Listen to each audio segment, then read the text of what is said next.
ಸಂಪುಟ ಕಗ್ಗಂಟಿಗೆ ಪರಿಹಾರ ಕಂಡುಕೊಳ್ಳಲು ಸಿಎಂ ಡಿಕೆ ಶಿವಕುಮಾರ್ ಹೈಕಮಾಂಡ್ ಮೊರೆ ಹೋಗಿದ್ದು, ದೆಹಲಿಯಲ್ಲಿ ಎಐಸಿಸಿ ಅಧ್ಯಕ್ಷ ಮಲ್ಲಿಕಾರ್ಜುನ ಖರ್ಗೆಯನ್ನ ಭೇಟಿಯಾಗಿದ್ದಾರೆ. ನಿನ್ನೆ ರಾತ್ರಿ ಖರ್ಗೆ ಭೇಟಿ ಮಾಡಿ ಸಂಪುಟಕ್ಕೆ ಸಣ್ಣ ಅದಲು ಬದಲು ಖಾತೆಗಳ ಹಂಚಿಕೆ ಸಂಬಂಧ ಸುದೀರ್ಘ ಮಾತುಕತೆ ನಡೆಸಿದ್ದಾರೆ.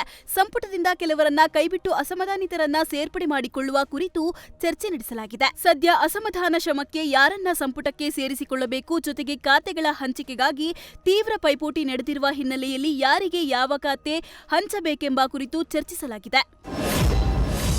ಗುರುವಾರದಿಂದ ಅಧಿವೇಶನ ಆರಂಭವಾಗಲಿರುವ ಹಿನ್ನೆಲೆಯಲ್ಲಿ ಖಾತೆಗಳ ಹಂಚಿಕೆಗೆ ಸಿಎಂ ಡಿಕೆ ಶಿವಕುಮಾರ್ ಕಸರತ್ತು ನಡೆಸಿದ್ದಾರೆ. ಇದರ ಬಗ್ಗೆ ದೆಹಲಿಯಲ್ಲಿ ಪಕ್ಷದ ವರಿಷ್ಠರನ್ನ ಭೇಟಿ ಮಾಡಿ ಚರ್ಚಿಸಿದ್ದಾರೆ.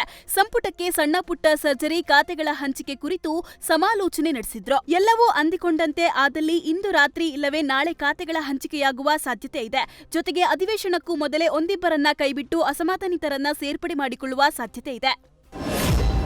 ಬೆಂಗಳೂರಲ್ಲಿ ರಸ್ತೆ ಮೇಲಿರುವ ವಿದ್ಯುತ್ ಕಂಬಗಳಿಂದಾಗಿ ವಾಹನ ಸವಾರರು ಪರದಾಡುವಂತಾಗಿದೆ. ಗೆದ್ದಲಹಳ್ಳಿ ಬೈರತಿ ಮುಖ್ಯ ರಸ್ತೆಯಲ್ಲಿ ಬೆಸ್ಕಾಂ ಅಧಿಕಾರಿಗಳ ನಿರ್ಲಕ್ಷ್ಯದಿಂದ ವಿದ್ಯುತ್ ಕಂಬಗಳು ರಸ್ತೆಯ ಮಧ್ಯದಲ್ಲೇ ಉಳಿದುಕೊಂಡಿದೆ. 3 ಭಾಗಗಳಲ್ಲಿ ರಸ್ತೆ ಮೇಲೆಯೇ ಇರುವ ಈ ಕಂಬಗಳು ವಾಹನ ಸವಾರರಿಗೆ ಮೃತ್ಯುಕೋಪವಾಗಿ ಪರಿಗಣಿಸಿದ್ದು, ಸ್ವಲ್ಪ ಯಾಮಾರಿದ್ರೂ ಪ್ರಾಣಕ್ಕೆ ಕಂಟಕ ಎದುರಾಗುವಂತಿದೆ. ಸಂಭವಿಸುವ ಮುನ್ನ ಬೆಸ್ಕಾಂ ತಕ್ಷಣ ಎಚ್ಚೆತ್ತುಕೊಂಡು ಕಂಬಗಳನ್ನು ತೆರವುಗೊಳಿಸುವಂತೆ ಜನರು ಆಗ್ರಹಿಸಿದ್ದಾರೆ.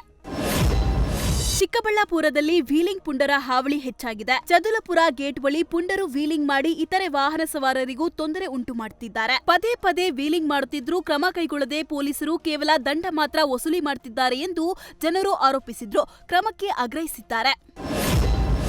ಸ್ವಚ್ಛ ಸುರಕ್ಷಿತ ಬೆಂಗಳೂರಿಗಾಗಿ ಜಿಬಿಎ ಜೊತೆ ಬೆಸ್ಕಾಂ ಕೈಜೋಡಿಸಿದೆ. ನಗರದ ಜನರಿಗೆ ಸುರಕ್ಷಿತ ನಡಿಗೆಯ ಗ್ಯಾರಂಟಿ ನೀಡುವ ಉದ್ದೇಶದಿಂದ ನಿಗಮದ ವ್ಯವಸ್ಥಾಪಕ ನಿರ್ದೇಶಕ ಡಾಕ್ಟರ್ ಎನ್ ಶಿವಶಂಕರ ಅವರ ಮುಂದಾಳತ್ವದಲ್ಲಿ ನಗರದ ಹಲವು ಭಾಗಗಳ ಪಾದಾಚಾರಿ ಮಾರ್ಗದಲ್ಲಿದ್ದ ಸ್ಥಗಿತಗೊಂಡ ಅಥವಾ ಬಳಕೆಯಲ್ಲಿಲ್ಲದ ವಿದ್ಯುತ್ ಪರಿವರ್ತಕ ಕೇಂದ್ರಗಳು ಸೇರಿದಂತೆ ಇತರ ಪರಿಕಾರಗಳನ್ನು ಶನಿವಾರ ತೆರವುಗೊಳಿಸಿದೆ. ಸಿಎಂ ಡಿಕೆ ಶಿವಕುಮಾರ್ ಘೋಷಿಸಿದ ಕ್ಲೀನ್ ಅಪ್ ಬೆಂಗಳೂರು ತಿಂಗಳ ಅಭಿಯಾನದ ಭಾಗವಾಗಿ ಇಂಧನ ಹಾಗೂ ಪ್ರವಾಸೋದ್ಯಮದ ಸಚಿವ ಕೆಜೆ ಜಾರ್ಜ್ ಆಗಸ್ಟ್ 1ರಿಂದ ಅಭಿಯಾನಕ್ಕೆ ಚಾಲನೆ ನೀಡಿದ್ರು. ಅದರಂತೆ ಬೆಸ್ಕಾಂ ಅಧಿಕಾರಿಗಳು ಮತ್ತು ಸಿಬ್ಬಂದಿ ಶನಿವಾರ ಬೆಳಗ್ಗೆ 7 ಗಂಟೆಯಿಂದಲೇ ಸ್ವಚ್ಛತಾ ಆಂದೋಲನದಲ್ಲಿ ಪಾಲ್ಗೊಂಡು ಹಲವು ಏರಿಯಾಗಳಲ್ಲಿದ್ದ ಪಾದಾಚಾರಿ ಮಾರ್ಗಗಳಿರುವ ಸ್ಥಗಿತಗೊಂಡ ಅಥವಾ ಬಳಕೆಯಲ್ಲಿಲ್ಲದ ವಿದ್ಯುತ್ ಪರಿವರ್ತಕ ಕೇಂದ್ರಗಳು ಸೇರಿದಂತೆ ಇತರೆ ಪರಿಕಾರಗಳನ್ನು ತೆರವುಗೊಳಿಸಿದರು. ಬೆಂಗಳೂರಿನ ಬೊಮ್ಮನಹಳ್ಳಿಯಲ್ಲಿ 7ನೇ ತರಗತಿಯ ವಿದ್ಯಾರ್ಥಿಗೆ ಶಿಕ್ಷಕಿ ಹಲ್ಲೆ ನಡೆಸಿರೋ ಆರೋಪ ಕೇಳಿಬಂದಿದೆ. ಶಿಕ್ಷಕಿ ಧನಿಯ ವಿದ್ಯಾರ್ಥಿನಿಗೆ ಕಪಾಳ ಮೋಕ್ಷ ಮಾಡಿ ಹಲ್ಲೆ ನಡೆಸಿದ್ದಾರೆಂದು ಪೋಷಕರು ಆರೋಪಿಸಿದ್ದು, ಹಲ್ಲೆಯಿಂದ ವಿದ್ಯಾರ್ಥಿನಿಯ 2 ಕೆನ್ನೆಗಳಲ್ಲಿ ಊತದ ಗಾಯಗಳಾಗಿವೆ. ವಿದ್ಯಾರ್ಥಿನಿಯ ಕಿವಿಯ ಒಳಪೊರೆಗೆ ಹಾನಿಯಾಗಿದೆ ಎಂದು ಇಂದಿರಾನಗರ ಸರ್ಕಾರಿ ಆಸ್ಪತ್ರೆಯಲ್ಲಿ ವಿದ್ಯಾರ್ಥಿನಿಗೆ ಚಿಕಿತ್ಸೆ ಕೊಡಿಸಲಾಗಿದೆ. ಶಿಕ್ಷಕಿ ವಿರುದ್ಧ ಎಫ್ಐಆರ್ ದಾಖಲಿಸುವಂತೆ ಬೊಮ್ಮನಹಳ್ಳಿ ಪೊಲೀಸರಿಗೆ ಪೋಷಕರು ದೂರು ಕೊಟ್ಟಿದ್ದಾರೆ.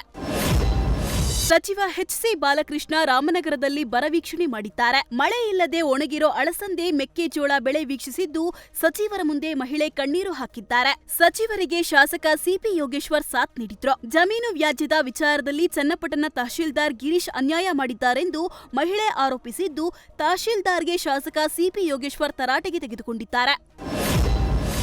ಜಾರ್ಖಂಡ್ನಲ್ಲಿ ಜೆಪಿಎಸ್ಸಿ ಮತ್ತು ಜೆಎಸ್ಎಸ್ಸಿ ಪರೀಕ್ಷೆಗಳಲ್ಲಿ ನಡೆದ ಅಕ್ರಮಗಳನ್ನು ಖಂಡಿಸಿ ಜುಲೈ 23ರಿಂದ ಆರಂಭಗೊಂಡಿದ್ದ ವಿದ್ಯಾರ್ಥಿಗಳ ಪ್ರತಿಭಟನೆ ತೀವ್ರ ಸ್ವರೂಪ ಪಡೆದುಕೊಂಡಿದೆ. ವಿಧಾನಸಭೆ ಚಾಲೂ ಚಳುವಳಿಯ ವೇಳೆ ವಿದ್ಯಾರ್ಥಿಗಳು ವಿಧಾನಸಭೆಗೆ ಮುತ್ತಿಗೆ ಹಾಕಲು ಯತ್ನಿಸಿದ್ದು, ಪೊಲೀಸರು ಹಾಗೂ ವಿದ್ಯಾರ್ಥಿಗಳ ನಡುವೆ ತೀವ್ರ ನೂಕಾಟ ತಳ್ಳಾಟ ನಡೆದಿದೆ. ಪರಿಸ್ಥಿತಿ ನಿಯಂತ್ರಿಸಲು ಪೊಲೀಸರು ಜಲಫಿರಂಗಿ ಪ್ರಯೋಗಿಸಿದ್ದು, ಪ್ರತಿಭಟನಾ ನಿರತ ವಿದ್ಯಾರ್ಥಿಗಳು ಅದಕ್ಕೂ ಹೆದರದೆ ನೀರಿಗೆ ಎದುರಾಗಿ ಡ್ಯಾನ್ಸ್ ಮಾಡಿದ್ದಾರೆ. ನವೆಂಬರ್ 8ರಂದು ದೀಪಾವಳಿ ಹಬ್ಬದ ಸಂಭ್ರಮದಲ್ಲಿ ರಾಮಾಯಣ ಸಿನಿಮಾ ರಿಲೀಸ್ ಆಗಲಿದೆ ಅನ್ನೋದನ್ನ ಚಿತ್ರತಂಡ ಈಗಾಗಲೇ ಅಧಿಕೃತವಾಗಿ ತಿಳಿಸಿದೆ. ಇದೀಗ ನಿರ್ಮಾಪಕ ವಿದೇಶಗಳಲ್ಲಿ 2 ದಿನ ಮುಂಚಿತವಾಗಿಯೇ ಸಿನಿಮಾ ಬಿಡುಗಡೆಗೆ ಮುಂದಾಗಿದ್ದಾರೆ. ನವೆಂಬರ್ 6ರಂದು ವಿದೇಶಗಳಲ್ಲಿ ರಾಮಾಯಣ ರಿಲೀಸ್ ಆಗಲಿದ್ದು, ದೀಪಾವಳಿಯ ಸಂಭ್ರಮದಂದು ಭಾರತದಲ್ಲಿ ಸಿನಿಮಾ ಬಿಡುಗಡೆ ಮಾಡಲು ಚಿತ್ರತಂಡ ನಿರ್ಧರಿಸಿದೆ. ರಾಕಿಂಗ್ ಸ್ಟಾರ್ ಯಶ್ ನಟನೆಯ ರಾಮಾಯಣ ಸಿನಿಮಾದ ಓವರ್ ಸೀನ್ ರೈಟ್ಸ್ ದಾಖಲೆ ಮಟ್ಟಕ್ಕೆ ಮಾರಾಟ ಆಗಿದೆ. ಮಾದಕ ವಸ್ತುಗಳ ವಿರುದ್ಧ ಬೆಂಗಳೂರು ಪೊಲೀಸರು ಕಾರ್ಯಾಚರಣೆ ನಡೆಸಿದ್ದು, 55.8 ಕೋಟಿ ಮೌಲ್ಯದ ಒಟ್ಟು 200 ಕೆಜಿಗೂ ಅಧಿಕ ಮಾದಕ ವಸ್ತುಗಳನ್ನು ವಶಕ್ಕೆ ಪಡೆಯಲಾಗಿದೆ. 8 ವಿದೇಶಿಯರು, ಅನ್ಯ ರಾಜ್ಯದವರು 21 ಸೇರಿ ಒಟ್ಟು 39 ಜನ ಆರೋಪಿಗಳನ್ನು ಬಂಧಿಸಲಾಗಿದೆ. ಸಿಸಿಬಿ ಸೇರಿ ಒಟ್ಟು 16 ಪೊಲೀಸ್ ಯೂನಿಟ್ಗಳಿಂದ ಕಾರ್ಯಾಚರಣೆ ನಡೆಸಲಾಗಿತ್ತು. ಬಂಧಿತರಿಂದ 17 ಲಕ್ಷದ ನಗದು, 22 ಮೊಬೈಲ್ ಫೋನ್, 5 ದ್ವಿಚಕ್ರ ವಾಹನಗಳನ್ನು ಸೀಜ್ ಮಾಡಲಾಗಿದೆ.